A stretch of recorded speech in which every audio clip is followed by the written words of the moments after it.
Hello friends, जैसे कि हम लोगों को पता है कि स्पोकन इंग्लिश सीखने के लिए सबसे ज़रूरी पार्ट ये है कि ग्रामर कहाँ से सीखा जाए। तो ग्रामर का पोर्शन हम लोग यहाँ पे देखेंगे, कुछ इंपॉर्टेंट यूजेस, कुछ इंपॉर्टेंट रूल्स देखेंगे। सबसे ज़्यादा ज़रूरी चीज़ है स्पोकन के लिए कि एक परफेक्ट इन्वायरमेंट होना। अगर एक इन्वायरमेंट है, अगर आप डेली प्रैक्टिसेस करते हैं तो स्पोकन इंग्लिश आपके लिए बिल्कुल आसान हो जाती है। जैसे कि हमको पता है कि अगर कोई बच्चा अमेरिका में जन्म लेता है तो उसके लिए इंग्लिश बोलना आसान है, और हम लोग अगर इंडिया में जन्म लेते हैं तो हमारे लिए हिंदी बोलना आसान है। वैसे ही एक परफेक्ट इन्वायरमेंट का होना ज़रूरी है, और लेकिन उस इन्वायरमेंट के साथ साथ हमें प्रॉपर रूल्स और ग्रामर्स का भी ज्ञान होना चाहिए। तो चलिए देखते हैं, हमारे कुछ इंपॉर्टेंट रूल्स हैं जिनमें से हमारा पहला यूज है हैज़ और हैव। हैज़ और हैव, हैज़ हैव का यूज़ है। हैज़ और हैव मीन्स क्या होता है, तो इसका मतलब होता है पास होना या फिर पास रखना। तो कंस्ट्रक्शन देखते हैं। कंस्ट्रक्शन है सब्जेक्ट प्लस हैज़ या हैव प्लस ऑब्जेक्ट या समथिंग। जैसे देखो, मेरे पास पैसे हैं, तो मेरे पास यानी कि आई, सब्जेक्ट क्या है आई, और पास होने के लिए आई के साथ आ जाएगा हैव। आई हैव, पैसे के लिए मनी, तो आई हैव मनी, इस तरीके से हो जाएगा। देखते हैं हैज़ और हैव का यूज़ किसके साथ होता है। तो हैज़ का प्रयोग होता है ही, सी, इट या किसी सिंगुलर के साथ, और हैव का प्रयोग होता है आई, वी, यू, दे या किसी प्लूरल। तो दूसरा एग्जाम्पल है महेश के पास पेन है। महेश के पास पेन है, तो सब्जेक्ट है यहाँ पे महेश। महेश, महेश एक सिंगुलर नाउन है, महेश अकेला व्यक्ति है, इसलिए इसके साथ आ जाएगा हैज़। और क्या है, इसके पास पेन है, तो महेश हैज अ पेन। तो सेम सेंटेंसेस का हम लोग नेगेटिव कैसे बनेगा ये देखते हैं। देखो, नेगेटिव बनाते समय सबसे पहले हम लोग लिखेंगे सब्जेक्ट, और नेगेटिव के लिए हमें हेल्पिंग वर्ब की जरूरत है। तो यहाँ पे आ जाएगा डू या डज, क्योंकि प्रेजेंट में है तो डू या डज, और नॉट आ जाएगा नहीं के लिए। पास रखने का मीनिंग होता है हैव रख देंगे। उसके बाद समथिंग, जैसे मेरे पास पैसे नहीं हैं, तो मेरे मतलब सब्जेक्ट है आई, और आई के साथ देखो, आई के साथ लग जाएगा यहाँ पे, देखो डू के साथ लगता है आई, वी, यू, दे, और डज के साथ लगेगा ही, सी, इट या कोई सिंगुलर। तो आई के साथ आ जाएगा डू और नॉट, तो आई डू नॉट, और पास होने के लिए रखेंगे have. I do not have, क्या नहीं है, मनी, पैसे नहीं है। I do not have money.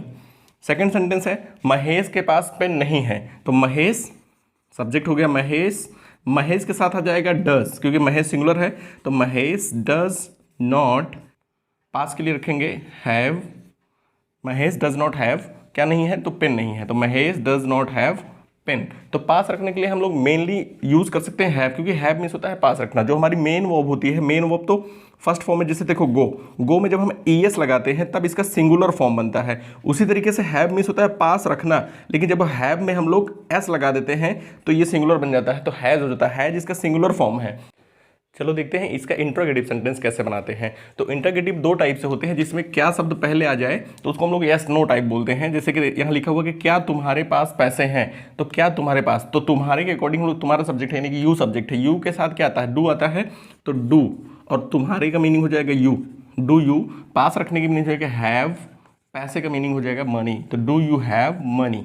ठीक, और इसी तरीके डबल इंटरगेटिव अभी आगे बात करते हैं, डबल इंटरगेटिव कैसे बनाते हैं। तो डबल इंटरगेटिव में सबसे पहले बीच में देखते हैं, बीच में हम लोग क्या, क्यों, कब, कैसे, इस तरीके के क्वेश्चन वर्ड हमको देखने के लिए मिल जाएंगे। तो जब क्वेश्चन वर्ड बीच में है तो सबसे पहले इनकी इंग्लिश लिख ली जाती है। तो क्वेश्चन वर्ड क्या है यहाँ पे, क्यों, तो क्यों का इंग्लिश क्या होता है, वाई, और यहाँ सब्जेक्ट यू है, तो यू के साथ आएगा डू, तो वाई डू यू, फिर हैव ले लेंगे, वाई डू यू हैव, क्या चीज़ कह रहा है कि किताबें, किताबों को meaning books, why do you have book. यहाँ देखो किताब नहीं, किताबें हैं, कई सारी किताबें, तो books, why do you have books.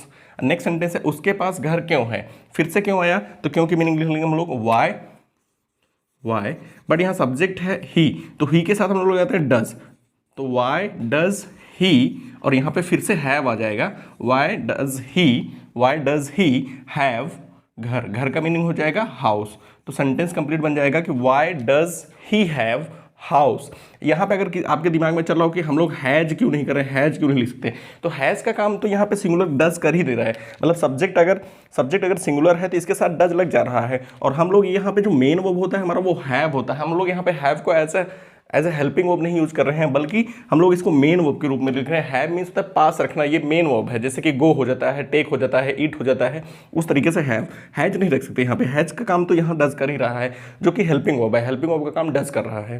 ठीक, तो इस तरीके से आप बाकी के सेंटेंसेस बना के हमें कमेंट बॉक्स में कमेंट कर सकते हैं। नेक्स्ट हम लोग देखते हैं इसी सेंटेंस को पास्ट में कैसे बनाया जा सकता है। जैसे उसमें था, प्रेजेंट में होता है कि मेरे पास है, अब मेरे पास थी, पास्ट की बात आ जाए तो मेरे पास थी, तो देखते हैं हैड का यूज़ करते हैं, और हैड में होता है पास था या पास होना, तो सब्जेक्ट यूज़ करेंगे, दूसरे नंबर पे हैड लिखेंगे और ऑब्जेक्ट लिखेंगे। यहाँ पे हैड का प्रयोग ही, सी, इट, आई, वी, यू, दे सबके साथ कर सकते हैं, कोई दिक्कत नहीं, क्योंकि हैड सबके साथ यूज हो जाएगा। यहाँ सब्जेक्ट है मुकेश, तो लिखेंगे हम लोग मुकेश, मुकेश के साथ आ जाएगा हैड, तो मुकेश हैड, मुकेश के पास क्या थी, तलवार, तो तलवार का मीनिंग होता है शॉर्ड, मुकेश हैड शॉर्ड। अमन के पास 3 किताबें थी, तो सब्जेक्ट है हमारा अमन, या इसके साथ आ जाएगा हैड, क्योंकि यहाँ पे पास थी आया है, तो अमन हैड क्या थी, 3 किताबें थी, तो 3 का मीनिंग हो जाएगा 3, अमन हैड 3 किताबें, तो बुक्स, अमन हैड 3 बुक्स। इस तरीके से हम लोग नेगेटिव भी इसका बना सकते हैं। तो नेगेटिव में हम लोग यूज़ करेंगे यहाँ पे सब्जेक्ट, और ये पास्ट है इसलिए हम लोग दे देंगे यहाँ पे हेल्पिंग वर्ब, पास्ट में आता है डिड, और यहाँ पे नॉट, इसके जस्ट बाद मेन वर्ब के रूप में आ जाएगा हैव, तो did not have plus object. तो सेंटेंस दिया हो कि मुकेश के पास तलवार नहीं थी, तो मुकेश, तो सब्जेक्ट ले लेंगे मुकेश, इसके बाद डिड, तो डिड, देन नॉट, तो डिड नॉट, और यहाँ ले लेंगे have, Mukesh did not have shard, shard. यहाँ देखो जब डिड नॉट लग जाता है तो हैव मेन वर्ब के रूप में यूज होता है, और हैव ही लिखा जाएगा, ना तो आप हैज़ यूज़ करेंगे ना तो हैड यूज़ करेंगे, क्योंकि हैज़ जो होता है हैज़ सिंगुलर है, और हैड सेकेंड या थर्ड फॉर्म के रूप में आता है। तो अगर डिड आया तो डिड तो हो गया हेल्पिंग वर्ब, और हैव हो गया मेन वर्ब। नेक्स्ट सेंटेंस है कि मेरे पास कार नहीं थी, तो मेरे यानी सब्जेक्ट है आई, और आई के साथ यहाँ देखो नहीं थी, तो डिड नॉट, डिड नॉट, और पास रखने लगा लेंगे हैव, तो I did not have car. Same इसी पैटर्न पे आप इसका इंट्रोगेटिव और डबल इंट्रोगेटिव बना लेंगे, बन जाएगा, क्योंकि डिड पहले आ जाएगा। चलिए इसका बना के दिखाते हैं। जैसे मान लो यहाँ पे हो जाए कि क्या मेरे पास कार नहीं थी, तो क्या अगर पहले आ जाएगा तो डिड पहले हो जाएगा, डिड आई हैव कार, क्या मेरे पास कार थी, क्या मेरे पास कार थी। और अगर डबल इंट्रोगेटिव बनाएंगे तो वाई अगर ले लेते तो why did I have car. इस तरीके से हम लोग नेगेटिव, इंट्रोगेटिव और डबल इंट्रोगेटिव बना करके सेंटेंसेस को फॉर्म कर सकते हैं। बात करते हैं कि अगर फ्यूचर पे सेंटेंसेस देखने को मिले तो फिर फ्यूचर में कैसे कन्वर्ट करेंगे, तो देखते हैं। जैसे कि हमने जाना कि प्रेजेंट में हम लोग हैज़ हैव का प्रयोग करते हैं, पास्ट में हैड का, और फ्यूचर में यूज करेंगे हम लोग विल हैव। तो विल हैव मतलब पास होना हो जाएगा या पास होगा, तो पास होना होता है, जब फ्यूचर में जाएगा तो गागी गे आ जाता है, तो पास होगा, तो subject will have plus object आ जाएगा। तो सेंटेंस दिया हो कि रमेश के पास बहुत सारा पैसा होगा, तो रमेश सब्जेक्ट है, तो लिखो रमेश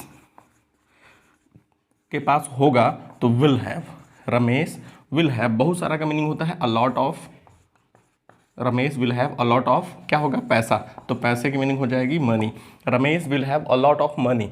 नेक्स्ट सेंटेंस है कि तुम्हारे पास घर होगा, तुम्हारे पास यानी कि सब्जेक्ट है you, you will have house, तुम्हारे पास घर होगा। और अगर बात करें कि नेगेटिव कैसे बनेगा, तो नेगेटिव सिंपल सी बात है कि हम लोग यहाँ पे विल के बाद बीच में नॉट का यूज़ कर सकते हैं। जैसे इसी सेंटेंस का नेगेटिव बनाना है तो देखो कैसे बनेगा, तो सब्जेक्ट है you, you will not have house. Next अगर इंट्रोगेटिव बनाना है तो इंट्रोगेटिव में विल पहले आ जाएगा, तो विल यू हैव हाउस। और डबल इंट्रोगेटिव की बात करें तो डबल इंट्रोगेटिव में क्वेश्चन वर्ड पहले आ जाएगा, तो जैसे हो गया why will you have house, why will you have house. तो इस तरीके से हम सभी सेंटेंसेस का ईजिली आराम से कन्वर्ट करके हम लोग उसको इंग्लिश में बना सकते हैं। यहाँ पे आप चाहें तो सेल का भी यूज कर सकते हैं आई और वी के साथ, लेकिन मॉडर्न इंग्लिश में आप चाहें तो सभी के साथ विल का ही यूज करें, कोई दिक्कत नहीं है। ही, सी, इट, आई, वी, यू, दे सबके साथ विल का प्रयोग कर सकते हैं। चाहे तो आप, अगर जैसे बात आती है कि आप चाहें तो यूज़ कर सकते हैं सेल का प्रयोग भी, आई और वी के साथ सेल, बाकी सभी के साथ विल का प्रयोग कर सकते हैं। ये था आपका यूज़ हैज़, हैव, हैड और विल हैव।